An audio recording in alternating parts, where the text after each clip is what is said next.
Before we continue with the next story, please subscribe and like. Check in at the comments section.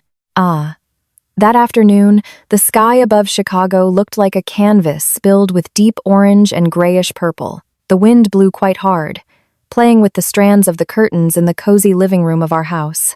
I, Amelia, was sitting relaxed on the plush shag rug, accompanying Lily. Our little daughter, who was just 4 years old, was arranging wooden blocks into a magnificent castle. The aroma of brownies I had just put in the oven wafted into the living room, creating the perfect domestic atmosphere. Or at least, that's what I thought. That peaceful atmosphere shattered in an instant when my cell phone, lying on the dining table, vibrated violently. Its screen lit up, displaying Ethan's name. I smiled faintly. Usually Ethan called around this time only to ask if I wanted him to pick up some food before he came home from the office. "Hello, honey. It's not like you to call this early." "Amelia, listen. Don't interrupt me." Ethan's voice on the other end was not like usual. There was no gentle tone, no warm greeting. His voice was ragged and filled with the hiss of hurried breaths. My heart immediately plummeted. "Ethan, what is it? What's wrong with you?" I stood up automatically, grabbing Lily's hand, who looked up in confusion at the change in my expression. "Listen, get the car keys now. Take Lily and get out of the house. Right now, Amelia. Don't take anything unnecessary. Hurry!" he yelled. I could hear a commotion in the background of his call, the sound of a door slamming and running footsteps. "Ethan, explain first what's happening. Why do I have to leave? Where are you?" My voice began to tremble. An unreasoning fear began to creep up from the tips of my toes, making the hair on my arms stand on end. Ethan was the calmest man I had ever known. If he was screaming like this, it meant the world was collapsing. Don't ask so many questions. They're already close. If you love Lily, get out of there in a matter of seconds. Head for the interstate out of the city. Don't stop in crowded places. Hurry, Amelia. I love you both. Hurry. Go. Click. The line went dead. I stood frozen, staring at the phone screen as it slowly darkened. The silence that followed felt far more terrifying than Ethan's screams just now. Lily tugged at the hem of my loungewear, her face starting to wrinkle, about to cry. "Mommy, what did Daddy say?" she asked softly. I didn't answer. My brain was forced to work in emergency mode. I ran to the kitchen, turning off the oven with a trembling hand. To hell with the brownies. I grabbed the handbag that always hung near the door, then picked up Lily with one arm, while my other hand fumbled for the car keys in a drawer. I didn't have time to change. I was only wearing my loungewear and the flats I had put on hastily. As I stepped towards the front door, my gaze fell on the large window overlooking the street of our subdivision. A black sedan with heavily tinted windows seemed to be slowing down right in front of our gate. I didn't recognize the car. In this neighborhood, all the neighbors knew each other's vehicles. "Come on, sweetie. We have to play detectives now. We have to hide from the monsters." "Okay?" I whispered to Lily, trying to hold back my tears so she wouldn't become hysterical. Lily nodded slowly, hugging my neck tightly. I didn't go out the front door. My gut told me that would be suicide. I ran through the side door that led directly into the attached garage.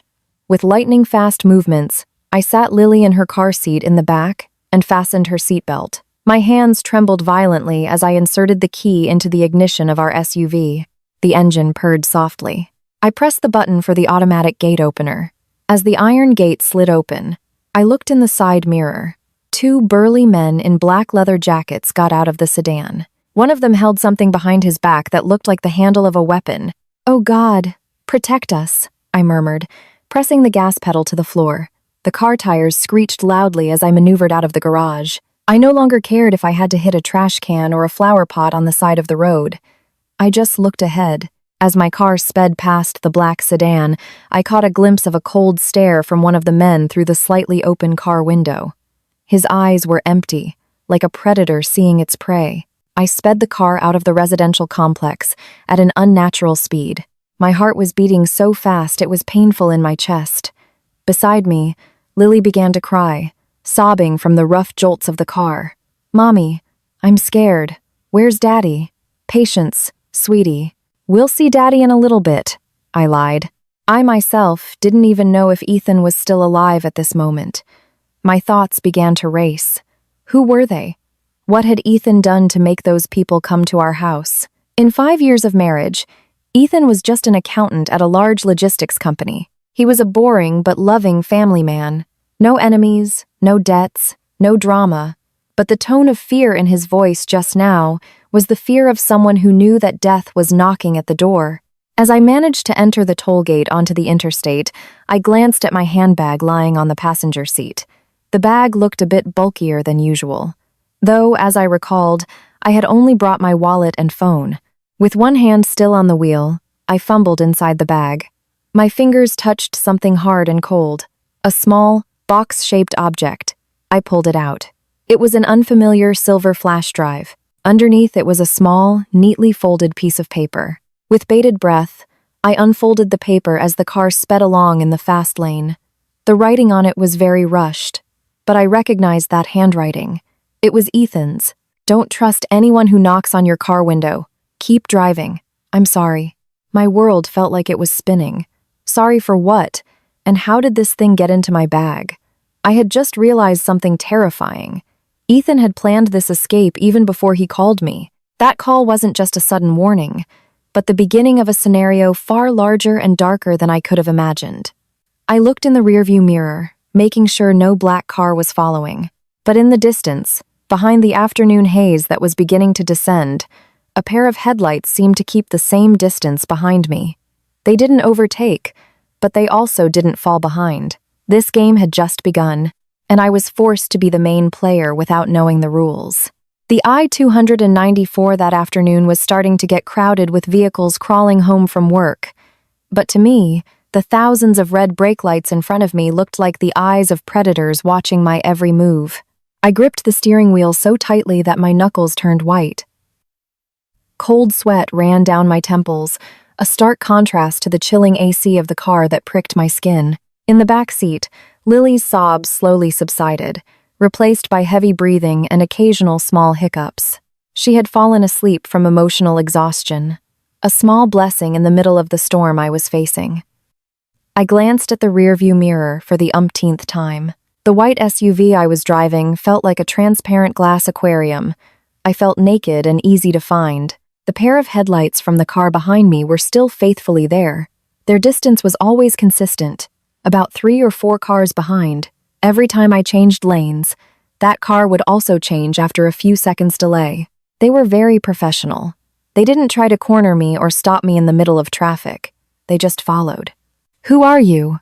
I whispered softly, barely audible to my own ears. I tried to reach for my phone again with a trembling left hand. I pressed the speed dial for Ethan's number. "The number you have dialed cannot be reached." The operator's voice sounded like a death sentence. I tried again, once, twice, up to 10 times. The result was still the same. Tears began to well up in my eyes, blurring my view of the highway. I had to be strong. Ethan had asked me to save Lily, and that was the only mission I had to carry out now. I started thinking about the anomalies that had been happening lately. Ethan, who was usually very open, had recently been locking himself in his small home office. He said he was working on a major audit for the logistics company where he worked, Oceanic Freight Solutions. But I remember hearing him talk on the phone in a low tone, using terms I didn't understand. Black channels, coordinates, and cleanup. At the time, I thought they were just technical logistics terms, but now those terms sounded very sinister. My thoughts were interrupted when I saw a road sign. Exit, 1/4 mile.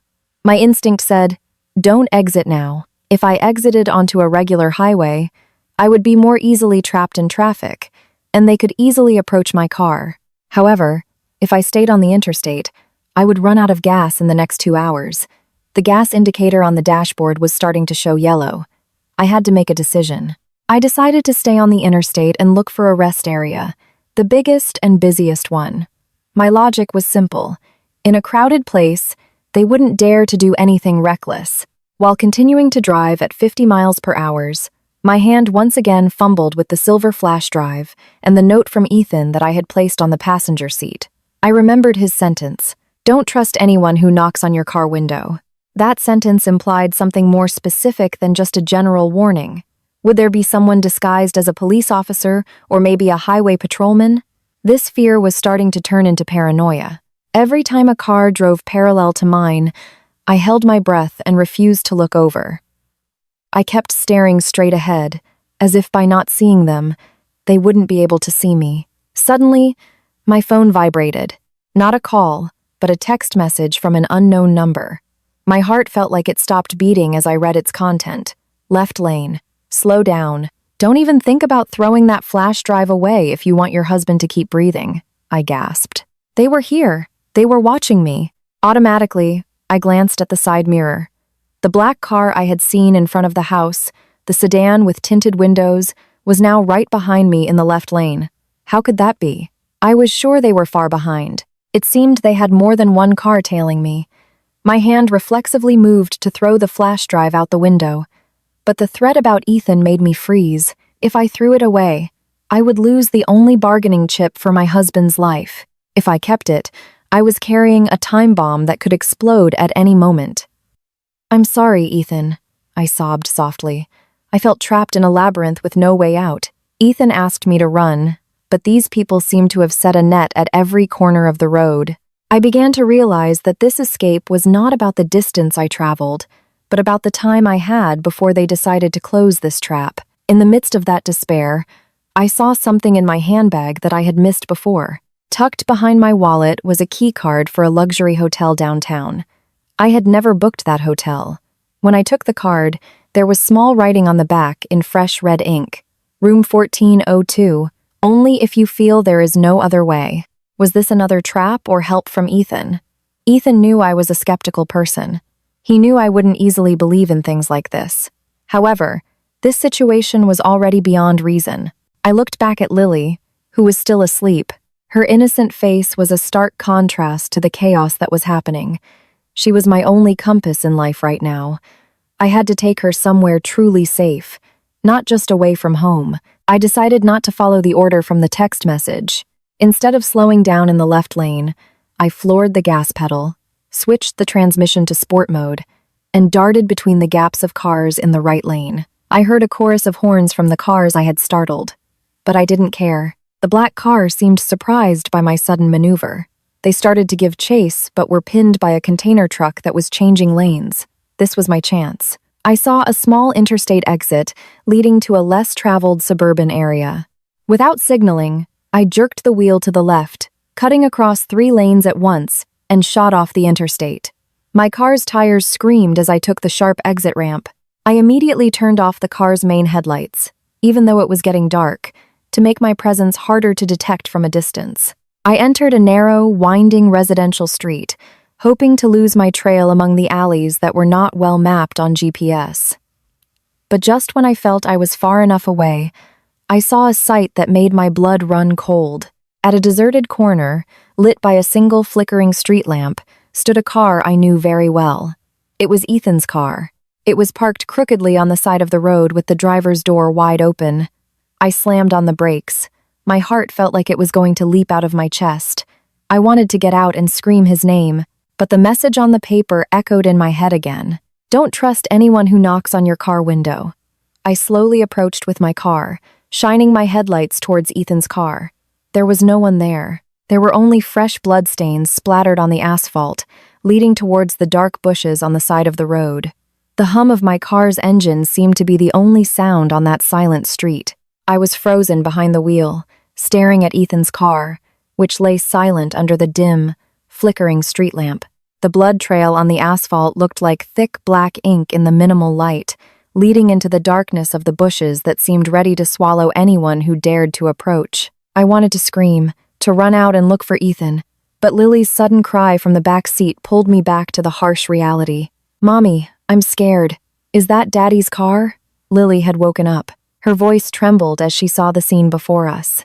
"Shh, sweetie, close your eyes. We're just passing by," I replied with a voice that barely came out. I couldn't stop. If I stopped here, I would be a sitting duck. With a heavy heart, I pressed the gas again, driving past Ethan's car with a shattered feeling. I had to find a safe place to think. A few miles from there, I found an old, seemingly abandoned gas station. There was only one attendant dozing off inside a glass booth. I parked the car in the darkest corner behind a pile of old tires, away from the reach of the floodlights. I need time to check this bag. I need to know what I'm actually carrying. Lily, listen to Mommy. Stay here. Don't unbuckle your seatbelt. Mommy just wants to check the bag in the front. Okay?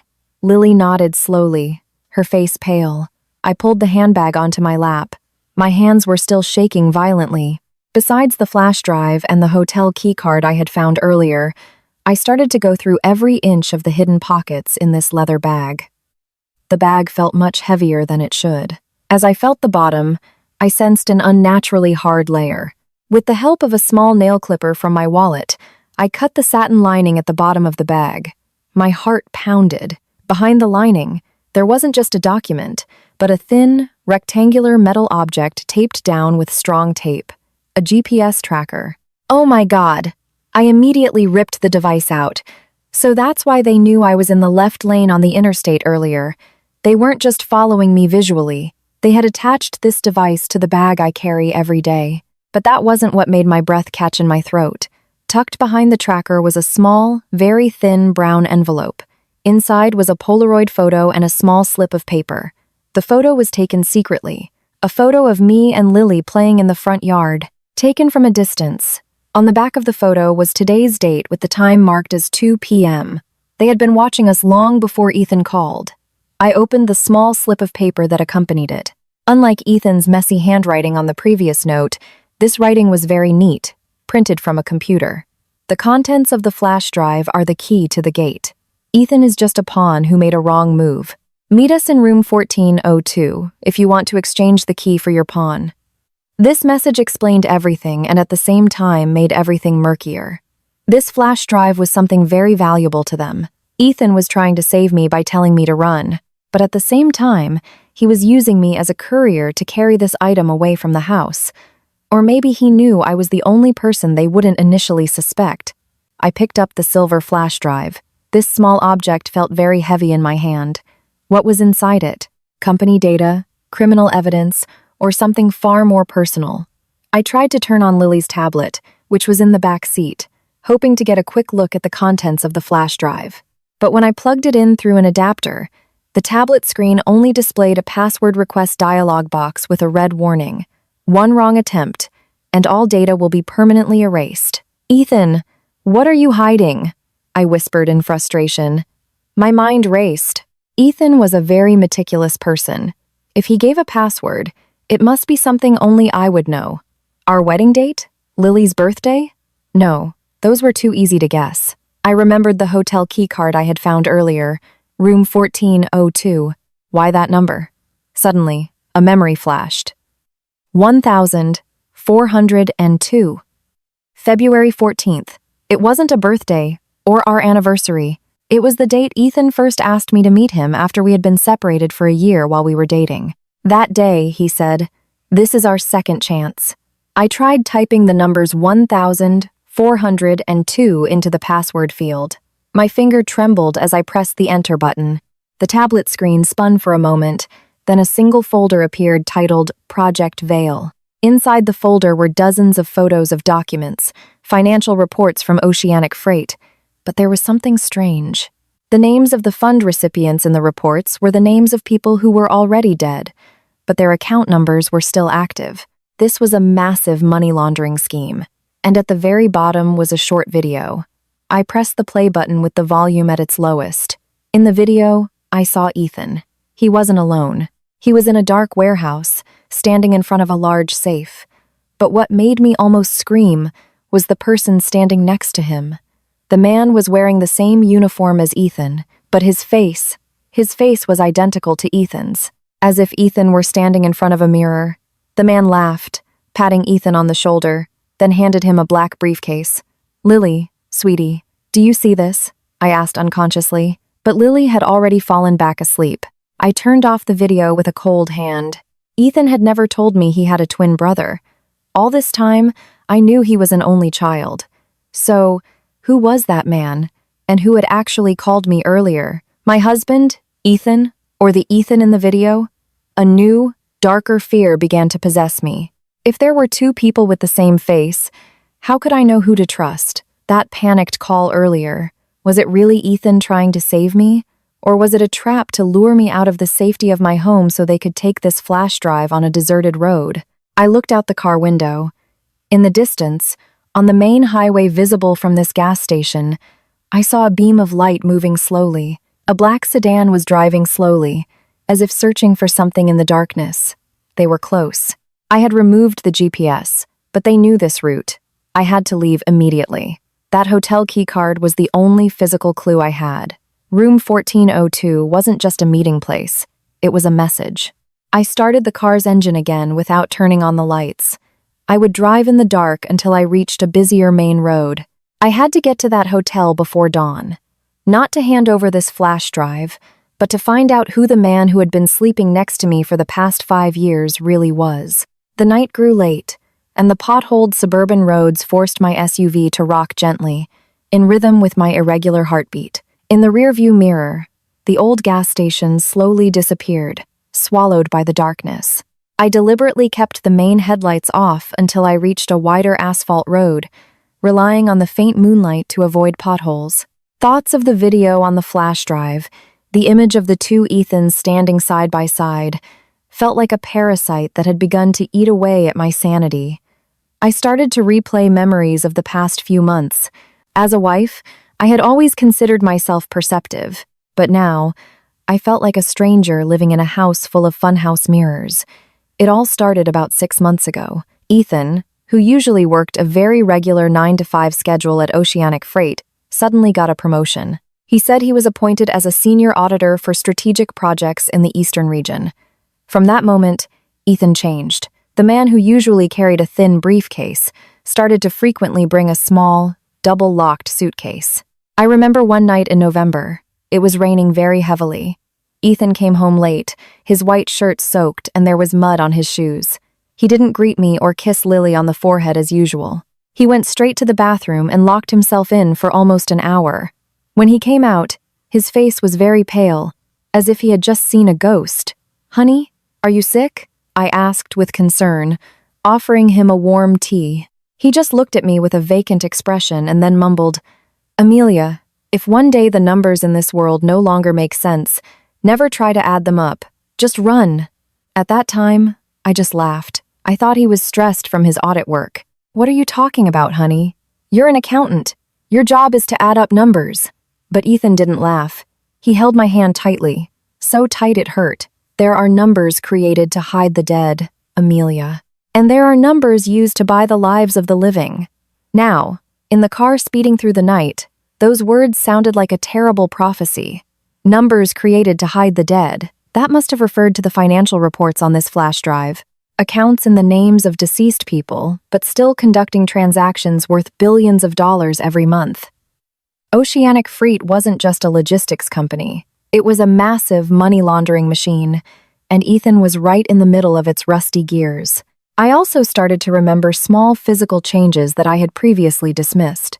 Ethan would sometimes forget small details of our history. Once, he forgot the pet name he gave Lily when she was a baby. Another time, he seemed confused when I mentioned his shrimp allergy, even though he had been allergic since childhood. Maybe he's just too tired, I thought at the time. But now, a much crazier possibility emerged in my mind.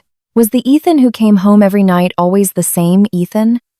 If the man in the video was really his twin brother, and if they were working together, or perhaps substituting for each other, my stomach churned at the thought. Who was the man who held me last week? Who was the man who read a bedtime story to Lily last night? Suddenly, Lily's soft murmuring in the back seat broke my reverie. "Daddy, don't go." My tears fell. I felt like a failure for not protecting my small family from shadows I didn't even understand. I reached for my phone, intending to call my mother in my hometown, but I immediately remembered the message on the paper. "Don't trust anyone. If Ethan's enemies could track my handbag, they could surely tap my family's phones." I was truly alone. I sped up as I entered the main route leading to the city center. Skyscrapers began to appear on the horizon, their lights twinkling like diamonds on black cloth. I needed answers. And those answers were in room 1402 of the Grand Citra Hotel. While driving, I tried to dissect the Project Veil folder on Lily's tablet, which was still on in the passenger seat. I found a hidden subfolder with a strange file name, Dual, Identity, PDF. With a trembling hand, I opened the file. It contained scans of birth certificates and medical documents. 2 names were listed, Ethan Bascoro and Aiden Bascoro. Their birth dates were the same, but under Aiden's document, there was a large red stamp that read, Declared Dead, 2021. Aiden was declared dead in a ship accident in international waters 4 years ago. Why could a dead man be standing next to my husband in a video taken recently? Aiden, I whispered the name. If Aiden was still alive, it meant the accident was faked. And if Ethan helped him, it meant my husband was involved in a high-level conspiracy that went beyond mere corporate corruption. Suddenly, a police patrol car appeared from an intersection with its sirens flashing. My heart nearly leaped out of my chest. Were they looking for me? Did Ethan report that I had run away with Lily? Or were the men in uniform I saw on the CCTV footage earlier actually authorized to pursue me? The police car drove parallel to mine. I held my breath, looking straight ahead, trying to appear like a normal mother driving at night. The officer inside glanced at me for a moment, then accelerated and overtook me to chase another car that had run a red light. I let out a breath of relief that felt like the last remnants of my energy. This paranoia was truly destroying me. I have to get to that hotel, I resolved in my heart. I have to know if the Ethan who called me was my husband trying to save me from Aiden, or Aiden setting a trap for me to retrieve the evidence of his crimes. I glanced at the dashboard clock. 1:15 a.m. The city of Chicago was starting to look a bit deserted, but still dangerous. I decided to take a detour, avoiding the main roads that had many CCTV cameras. I would become a shadow, at least until I had an ace up my sleeve. As I turned towards the business district where the Grand Citra Hotel was located, I saw a large billboard with the words, Oceanic Freight Solutions, delivering trust to the ends of the earth. I smiled bitterly. Trust was the last thing I had right now. And right now, I was heading to the center of all these lies, carrying a flash drive that could destroy a criminal empire or destroy my life forever. The silence of the night in the car cabin felt increasingly suffocating.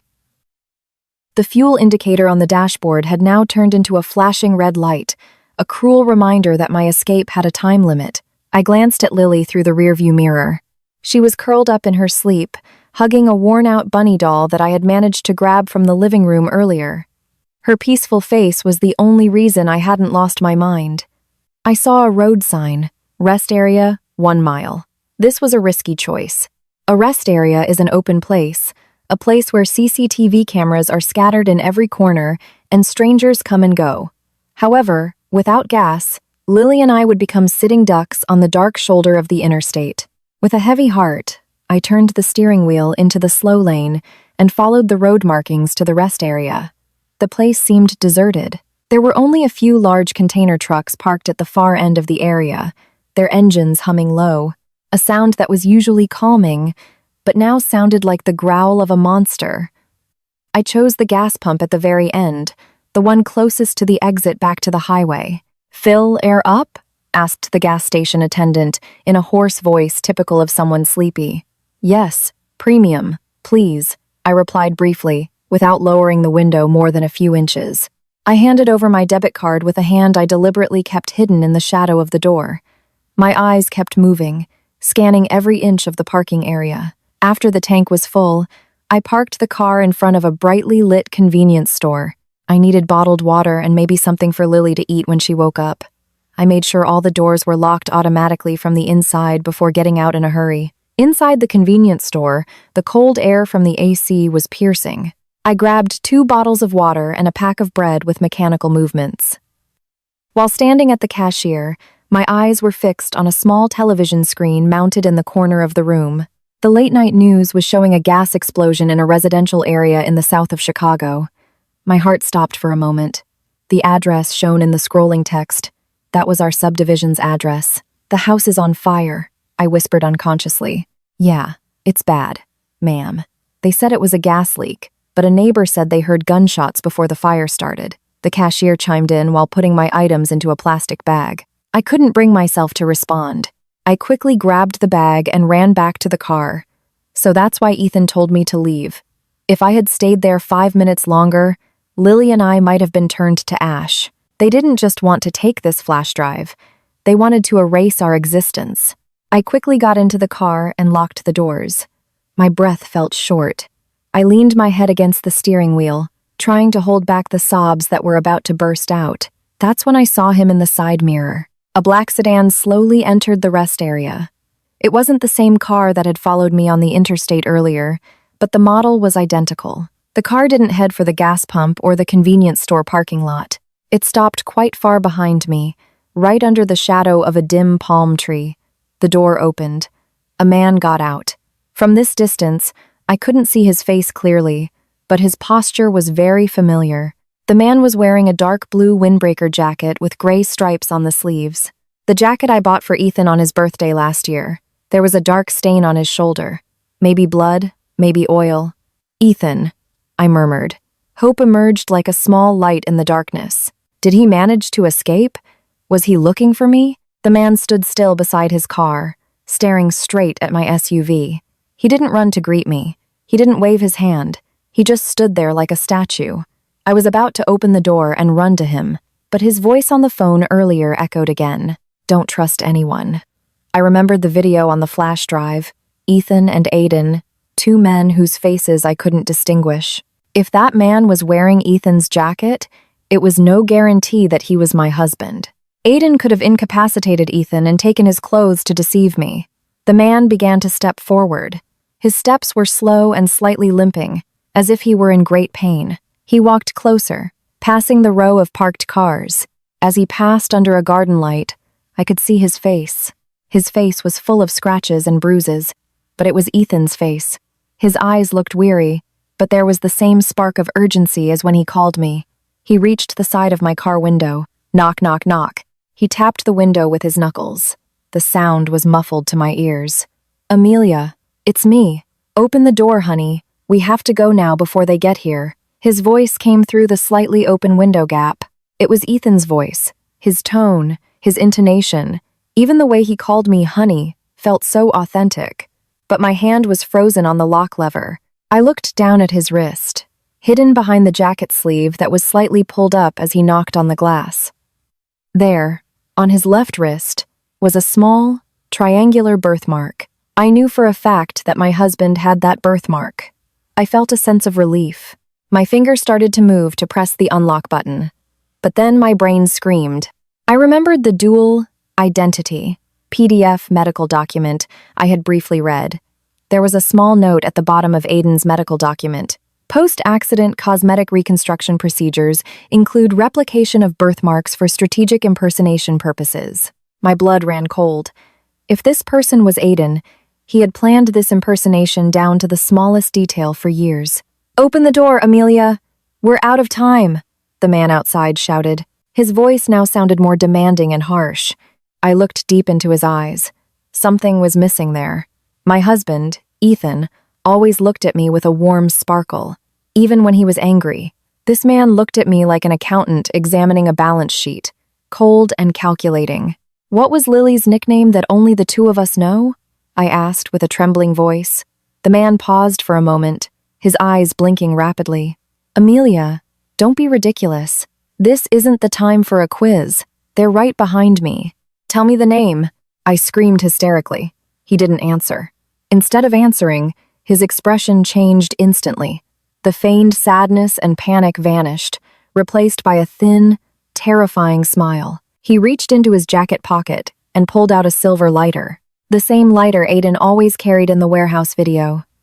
You were always too smart for your own good, Amelia, he said coldly. He took a step back and gestured towards his black sedan. Two large men got out, holding emergency glass breakers. Without a second thought, I shifted the gear to drive and stepped on the gas as hard as I could. My car lunged forward, scraping the edge of the curb and speeding back onto the interstate. In the rearview mirror, I saw the fake Ethan standing calmly, lighting his cigarette, as if he knew that no matter how far I ran, I was still in his cage. The roar of my SUV's engine screamed as I forced it to accelerate back onto the main interstate. My breath came in ragged gasps, my lungs feeling constricted as if the oxygen inside the cabin had been sucked out by fear. I kept pushing the car until the speedometer needle touched 75 miles per hour, ignoring the violent vibrations in the steering wheel. The black sedan didn't immediately give chase at high speed. They just maintained their distance, monitoring from afar like sharks, waiting for their prey to run out of energy. That wasn't Daddy. That wasn't Daddy, I repeated over and over, more to convince myself than for Lily, who was now sitting upright in the back, her face pale. Mommy, why didn't Daddy come with us? Why was Daddy angry? Lily's voice broke. She didn't understand why her mother had just fled from a man whose face was so much like her father's. That wasn't Daddy, sweetie. That was a bad man wearing Daddy's clothes, I answered bitterly. The tears were now unstoppable, streaming down my cheeks. How could the world become so cruel in just a few hours? I thought back to the man at the rest area. His slight smile when I asked about Lily's nickname was concrete proof. The real Ethan always called Lily his little sparrow because of her high-pitched voice when she was just learning to talk. That man, Aiden, had just stood there silently. Physical replicas could be made, birthmarks could be forged through medical procedures, but memories and feelings could never be reconstructed. However, the fact that Aiden was wearing Ethan's jacket left a huge hole in my heart. Where was Ethan? Was he still alive? Or was he the pawn who made a wrong move, as mentioned in the note, meaning he had already been eliminated? I tried to calm myself. My hand fumbled for the flash drive still plugged into the tablet. The Project Veil folder was still open. I noticed there was one file I had missed before because its size was very small, tucked among dozens of financial reports. The file name was just a set of GPS coordinates and a short note, the place we first saw the rainbow. Again, Ethan was using our memories as a key. I knew that place. It was a cliff in a scenic area in the Appalachians, a place where we took shelter in an old cabin when Ethan's motorcycle broke down 5 years ago. After the rain stopped, a double rainbow appeared behind the valley.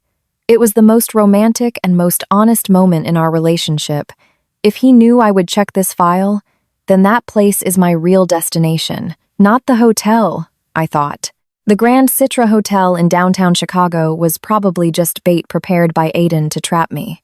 Aiden or his group must have put the hotel keycard in my bag. Maybe while I was in line at the convenience store cashier, or when the bag was left for a moment on the dining table before the escape.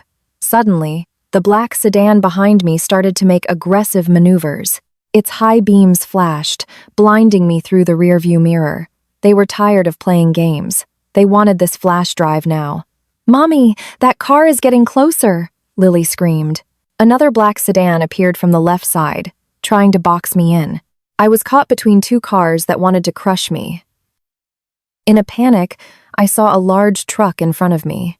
Recklessly, I slammed on the brakes, letting the car speed past my position, then jerked the wheel to the right, squeezing into the narrow gap behind the truck. A small collision occurred. My left side mirror shattered into pieces as it scraped against the road barrier. But I managed to get out of their pincer move. I immediately took the nearest exit that led towards a mountainous route. The road was narrower and winding, full of steep inclines shrouded in a thick fog that night. The fog began to descend heavily as I started to climb the mountain path. Visibility was limited to about 15 feet ahead. This was both my advantage and my danger. I turned off the main headlights and only used the dim fog lights, hoping the white color of my SUV would blend with the fog in the eyes of my pursuers. In the silence of the mountains, I glanced at the tablet again. I replayed the warehouse video. This time, I paid more attention to the background details. On the warehouse wall, there was an old calendar. The date circled was today, and next to the calendar was a photo pinned to the wall. I zoomed in on the image. My heart felt like it stopped. It was our wedding photo. But there was something strange. In the photo, Ethan's face looked like it had been scribbled over with a red marker, while Aiden's face in the photo, who looked younger, was circled. Below the photo was the writing, "The perfect exchange." A horrifying idea began to creep into my mind. What if their plan wasn't just to kill Ethan, What if Aiden intended to take over Ethan's life completely? Take his house, his job, and take his wife and child. The real Ethan was probably trying to prevent this exchange, and that's why he told me to run with the evidence of Aiden's crimes. "Mommy, I'm hungry." Lily's voice broke the chilling silence. I reached for the bag of bread I had bought and handed it to the back without looking away from the road. "Eat this for now, sweetie. We're almost there." I had to get to that cliff. If Ethan was really there, we had a chance. If not, I at least had this evidence in my hand to give to someone who could actually be trusted. If such a person still existed. As my car climbed the final ascent before reaching the cliff area, I saw a fleeting shadow on the foggy roadside. I braked slowly.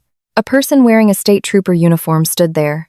He was waving his hand, signaling me to stop because of a landslide ahead. I remembered Ethan's warning, "Don't trust anyone." I didn't stop. I accelerated. As I passed the person, my fog lights briefly illuminated his face. The man was not a state trooper. He was one of the men I had seen in front of my house. The man in the leather jacket, who was holding a weapon. They were already waiting here. They knew where I was going. The hiding place I thought was safe was just another trap they had anticipated. "Lily, hold on tight," I shouted. I jerked the wheel, turning onto a narrow path covered in undergrowth, an old trail rarely used by vehicles. Tree branches scraped against the car's body with a deafening noise. I kept pushing the car until I reached the edge of a steep cliff. There, under a large old tree, the old cabin where we once took shelter still stood firm in the middle of the fog, and in front of the cabin, a man was sitting on the ground. His hands were tied behind his back, and his mouth was covered with duct tape. He was covered in blood, but his eyes, full of hope, stared straight at my car's headlights. It was Ethan, the real Ethan. But next to him, Aiden stood calmly, holding a tablet identical to mine. He looked at me through the windshield and tapped his own watch, as if to say that my time was up. The headlights of my SUV shone sharply towards the old cabin, creating long, dancing shadows in the thick mountain fog. There, my real husband, Ethan, lay weak with heart-wrenching injuries, and right beside him, Aiden stood arrogantly, as if he were a director who had just finished the climactic scene of a tragic drama. My hands gripped the steering wheel so tightly they trembled. I wanted to step on the gas and ram into Aiden, but the muzzle of the pistol he now aimed directly at Ethan's head made my legs go rigid. "Don't be a hero, Amelia. Turn off the engine. Get out and bring that flash drive to me." Aiden's voice came through a small megaphone he was holding. His voice was identical to Ethan's, but his tone was as cold as the ice on this mountaintop. I turned off the engine. The silence that followed felt more painful than the sound of screeching tires. I glanced back, seeing Lily cowering in fear. "Lily, sweetie, listen to Mommy. Stay on the floor of the car. Don't look up until Mommy says it's okay. Okay?" I whispered. Lily nodded, tears streaming down her face. I got out of the car with my hands raised. In my right hand, I held the silver flash drive. The cold mountain wind pierced through my thin loungewear, but the rage inside my chest burned far hotter. "Let him go! Aiden!" I shouted, my voice echoing among the dark cliffs. Aiden chuckled softly, a sound that made the hair on my arms stand on end. Let him go? After all the effort I went through to come back from the dead? Ethan is my ticket, Amelia. And that flash drive, that's my future. He motioned for me to come closer. As I stepped forward, Ethan tried to struggle. His swollen eyes looked at me with a pleading gaze, begging me to leave, to save myself and Lily. But I couldn't. Not anymore. "You want to know what's in this, right?" I asked, trying to buy time while my eyes searched for an opening in the darkness. "I've already opened it. I've seen Project Veil. I know about the dead men's accounts." Aiden's steps halted. His face, so like Ethan's, became slightly tense. "And you think knowing that makes you a winner? You're just a housewife, caught in a grown-up's game."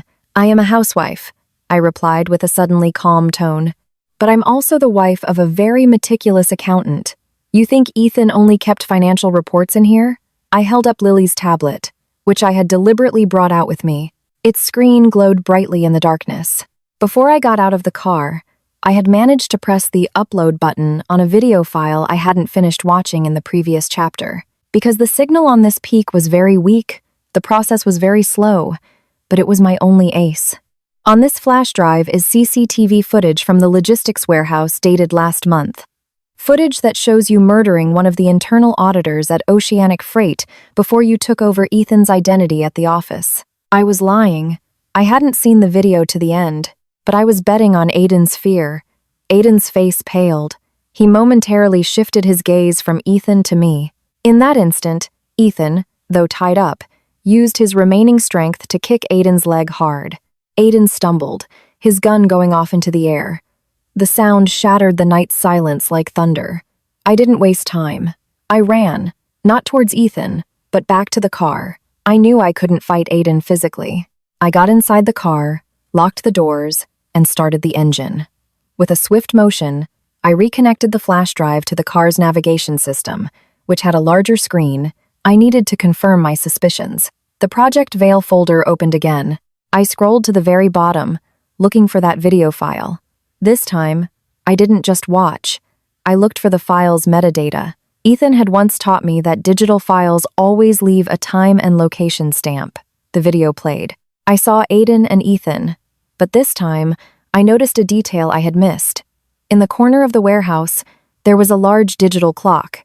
The time showed 2 p.m., and outside the warehouse window, there was a view I recognized. The water tower that was only near our house. My heart pounded.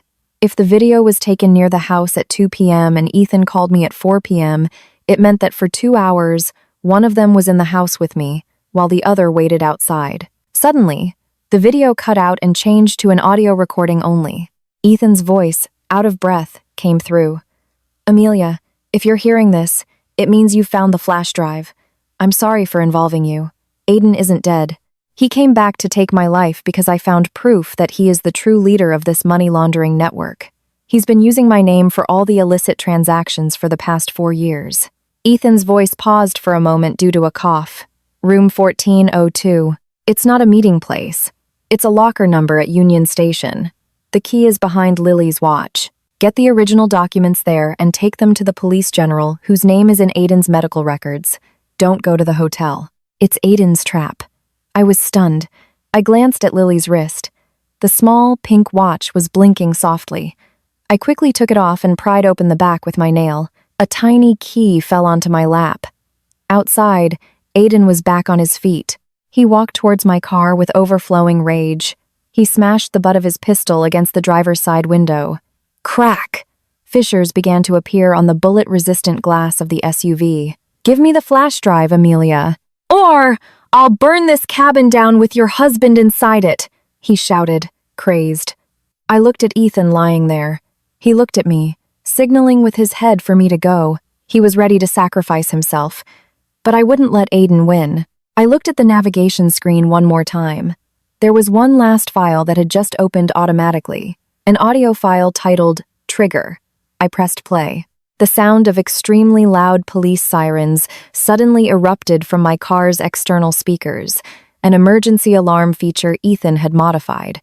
In this silent forest, the sound was as if 10 police cars were surrounding the place. Aiden was startled. He looked towards the path, thinking the police had really arrived. In his hesitation, he didn't realize that floodlights from another cliff peak were beginning to appear. The signal I had sent, although slow, had managed to trigger an emergency tracker connected to a central security system. Help wasn't coming from regular police. A helicopter with a giant searchlight suddenly appeared from behind the fog, illuminating the entire cliff area. "This is Central Command. Drop your weapon," a heavy voice boomed from the helicopter's loudspeaker. Aiden was blinded and lost his balance.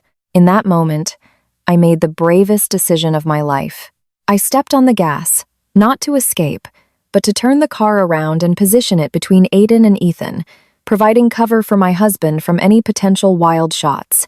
"Now, Ethan," I yelled, opening the passenger door slightly. The roar of the helicopter blades cut through the night silence above the cliff, creating a whirlwind that sent dust and dry leaves flying. A giant searchlight from the sky locked onto Aiden's position, who stood frozen beside the cabin. Under the protection of the sturdy SUV body, Ethan crawled with his remaining strength. I quickly opened the door, pulling him into the warm cabin. The sharp smell of blood and sweat immediately filled the air, but it was the smell of my husband. I hugged him for a moment, making sure he was real. Lily? Where's Lily? Ethan's voice was hoarse, almost gone. I'm here, Daddy. Lily got up from the car floor and hugged her father's waist, sobbing hysterically. However, outside, the situation was not unfolding according to the rescue scenario I had imagined.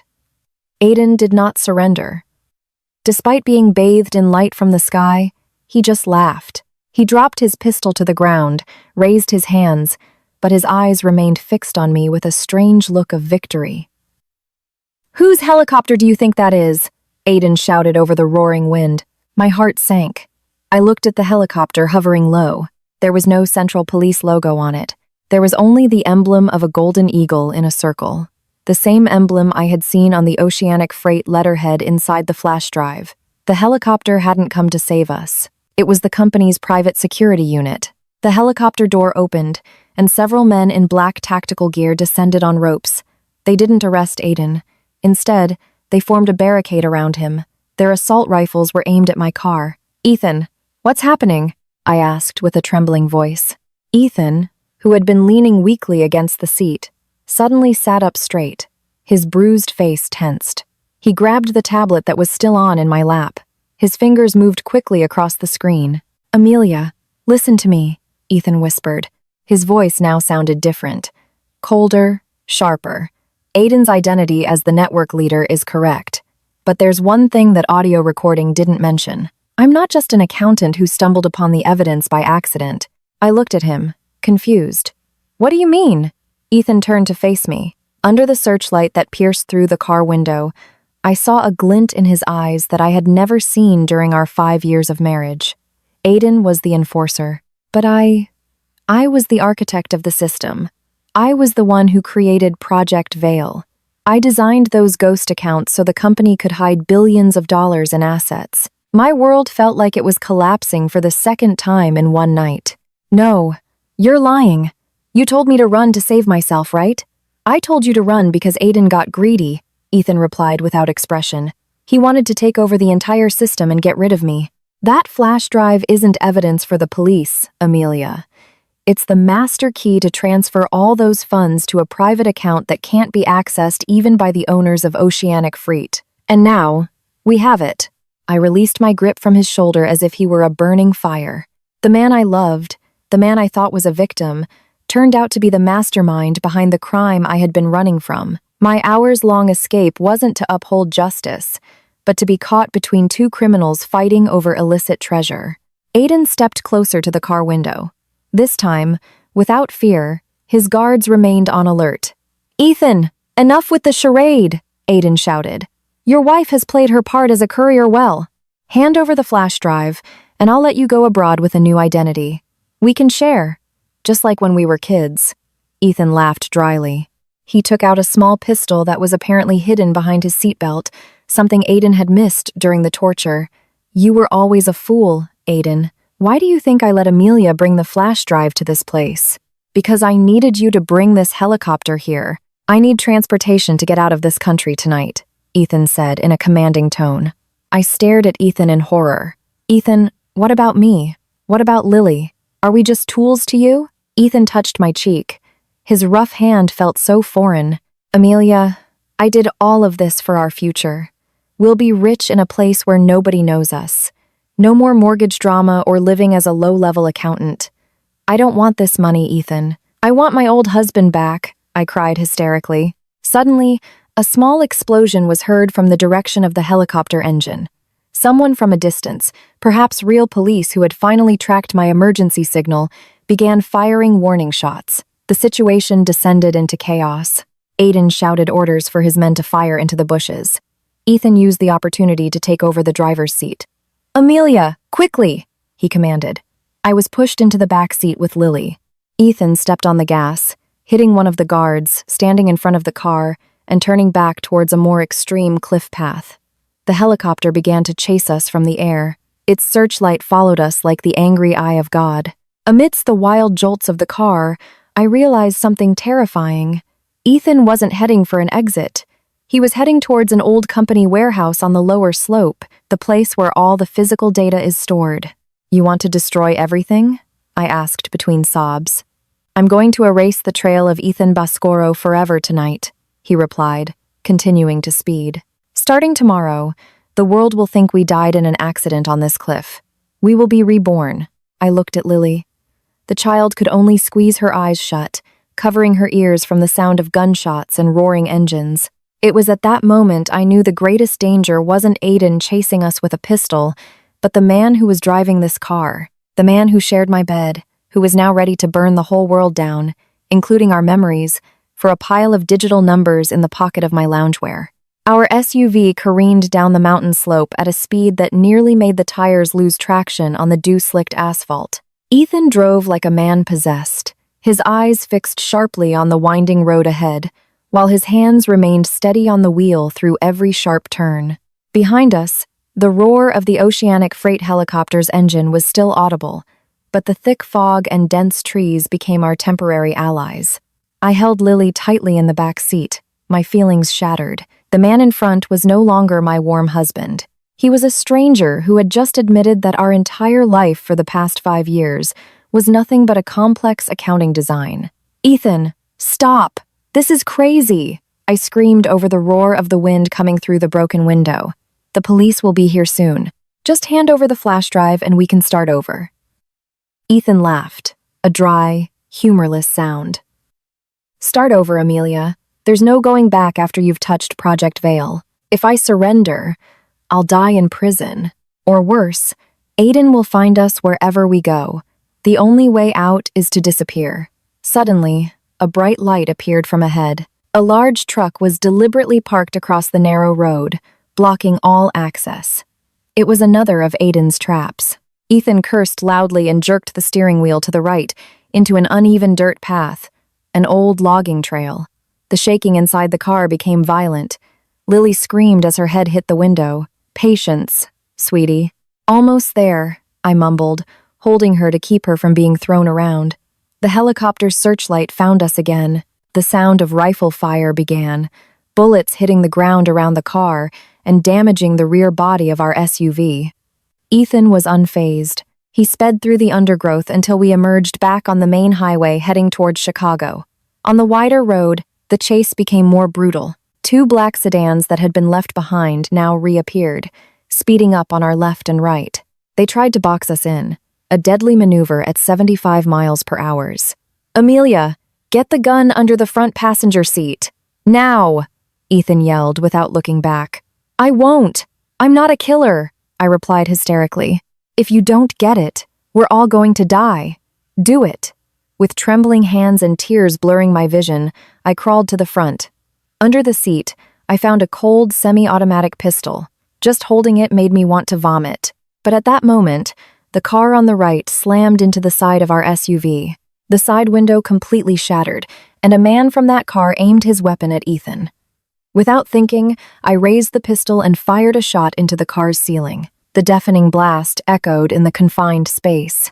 The man in the other car was startled and pulled back slightly, giving Ethan room to counter. Ethan jerked the wheel to the right, ramming the sedan until it lost control, spun several times on the asphalt, and finally crashed into the road barrier, exploding. I dropped the pistol to the car floor. Oh my God, what did I do? You saved us, Ethan said coldly.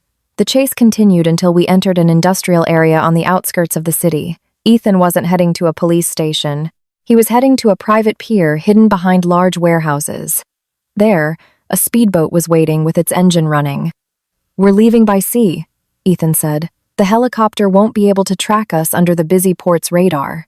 However, as we were about to reach the pier gate, a black sedan sped up and hit the rear of our SUV diagonally. Our car spun 180 degrees before finally stopping upside down near the edge of the pier. My world went dark for a moment. The pungent smell of gasoline and smoke began to fill the cabin. I came to with a sharp pain in my shoulder. I looked back. Lily seemed unconscious but was still breathing. Ethan was in the driver's seat, his head bleeding, but he was conscious. Get out, Amelia. Get Lily out, he groaned.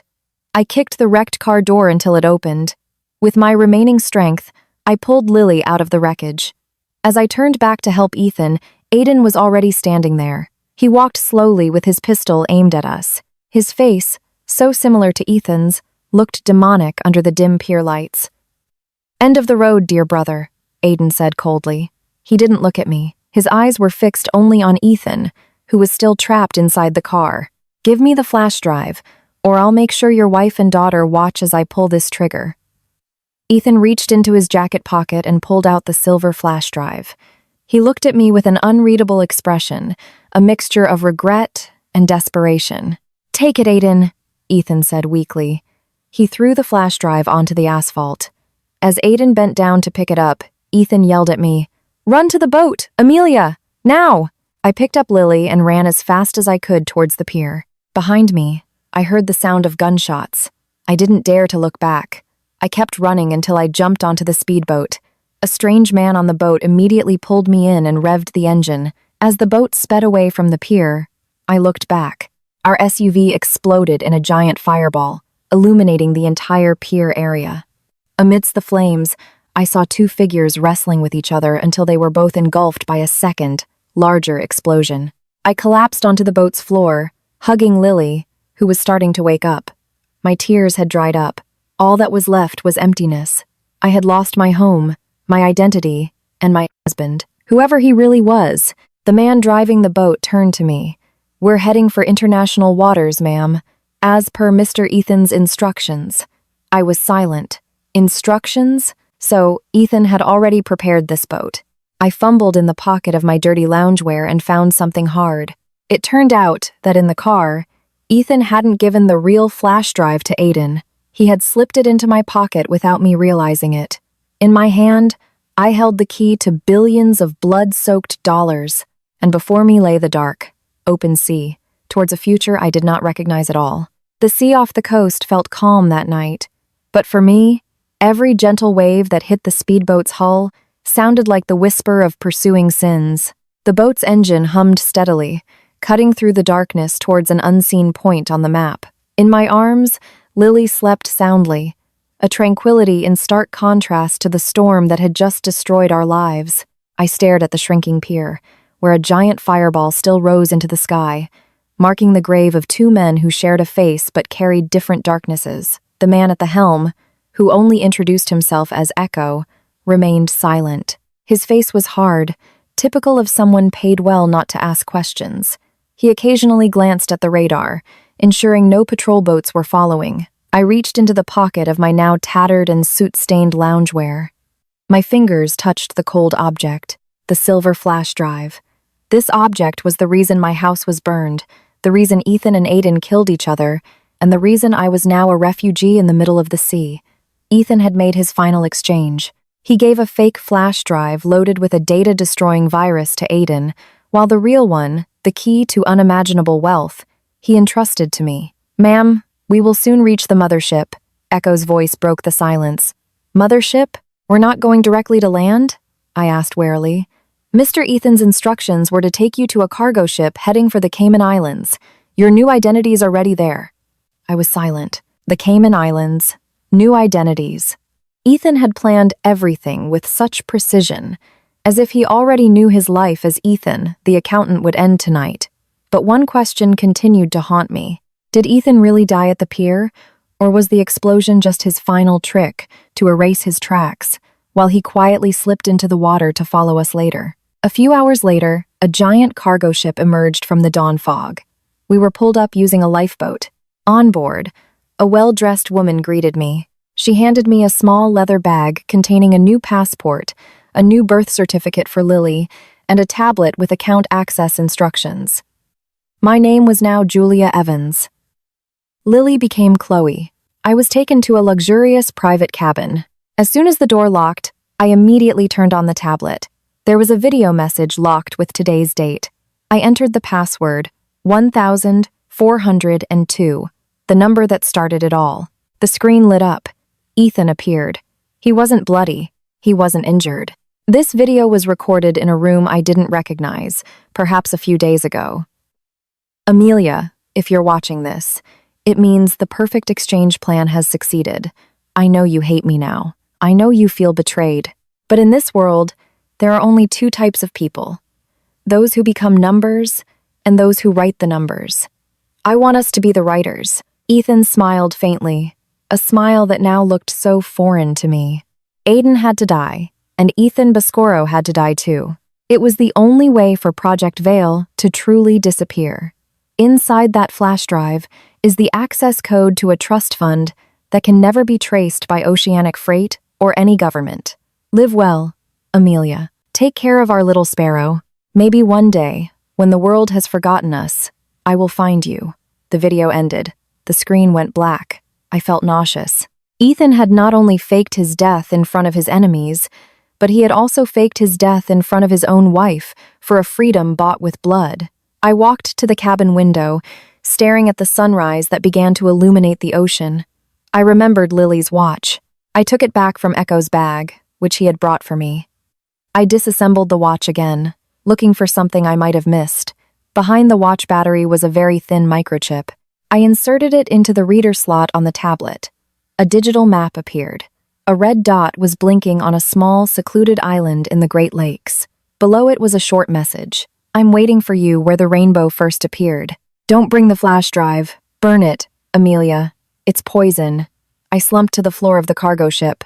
So, there were two plans. The first plan was from Ethan, the criminal architect, who wanted us to live lavishly on dirty money. The second plan, hidden in my daughter's watch, was from Ethan, the husband, who might have wanted to leave everything behind and live a simple life on a remote island.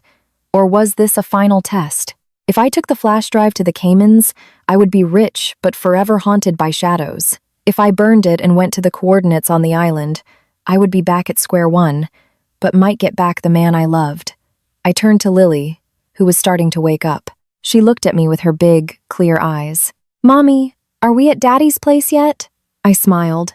A tear fell slowly. I took the silver lighter that I had managed to grab from the car before the explosion. Aiden's lighter. I held the flash drive over the cabin sink. One click, and a flame appeared. The silver metal began to heat up. I looked out the window. At the vast open sea, my world might have been destroyed, but in my hands, I held the power to choose my own ending.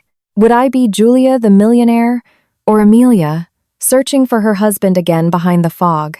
I dropped the flash drive into the flame, watching it melt into useless plastic. Then I walked to the cabin door and knocked. "Echo," I called to the guard outside. "Change course. We're not going to the Caymans." But Mr. Ethan said, "Mr. Ethan is dead." I cut him off, my voice firmer than it had ever been. "Take me to these coordinates. Now." The cargo ship continued on its course, but in my heart, this escape was over. I was no longer running from fear. I was walking towards the truth, whatever form it might take. Behind this fog of mystery, a rainbow might not appear again, but at least I would no longer be just a number in someone else's ledger.